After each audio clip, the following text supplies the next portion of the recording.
বাংলাদেশ নিয়ে দু চারটে কথা আজ আমাকে বলতেই হচ্ছে। হরি কথা কৃষ্ণ কথা বলবো কোথায় গো? যে মানুষের সম্মুখে গিয়ে হরি কথা কৃষ্ণ কথা বলবো, সে মানুষই যদি না থাকে তাহলে হরি কথা কৃষ্ণ কথা কোথায় বলবো বলুন? দেখলাম ওপার বাংলায় দীপুচন্দ্র দাস, তিনি নবীজিকে নিয়ে শুধু কুটুক্তি দু চারটে কথা বলেছিল, শুনছি। আদৌ বলেছে কি বলে নাই সেটা আমরা জানি না। তাকে সর্বপ্রথম ধরে পিটিয়েছে, তারপরে গাছের সঙ্গে বেঁধেছে, তারপর আগুন লাগিয়ে দেওয়া হয়েছে। এই তো নবীজির চালা। এই শিক্ষায় শিক্ষিত হয়েছো তোমরা?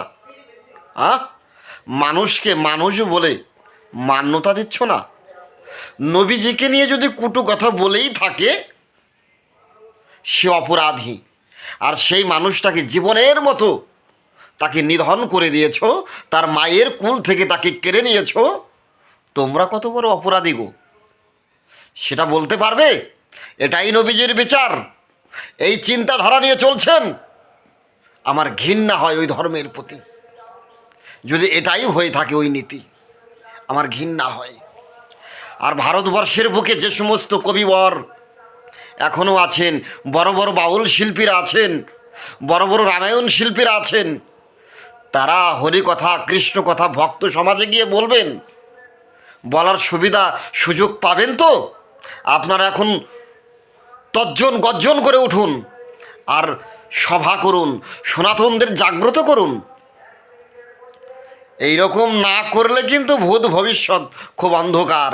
আপনার সন্তানরা বড় হয়ে আপনার সম্মুখে দাঁড়িয়ে প্রশ্ন করবে, কি করেছো তোমরা? আমাদের সর্বহারা করে দিয়েছো, কেন জন্ম দিয়ে জগতে নিয়ে এসেছো? এইরকম প্রশ্ন করবে বাবা।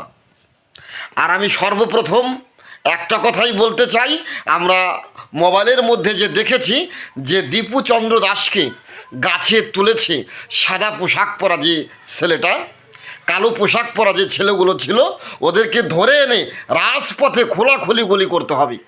তবেই এই দৃশ্য দেখে মানুষ কিন্তু পরম শান্তি পাবে। তাই না হলে সেই দীপুর পরিবারের মানুষ শান্তি পাবে না। ওই আদালতে নিয়ে দু চার কথা বলে ফেলে দিলাম জেলের মধ্যে, 6 মাস পরে আবার মুক্তি দিয়ে দিলাম, হবে না কাজ। রাজপথে রেখে গুলি করতে হবে, লবণ দিতে হবে কেটে কেটে জায়গায় জায়গায়। তবেই তো ওরা ব্যথিত হবে আর বুঝবে মানুষ মারলে তাদেরও তো এরকম যন্ত্রণাগুলো হয়েছিল।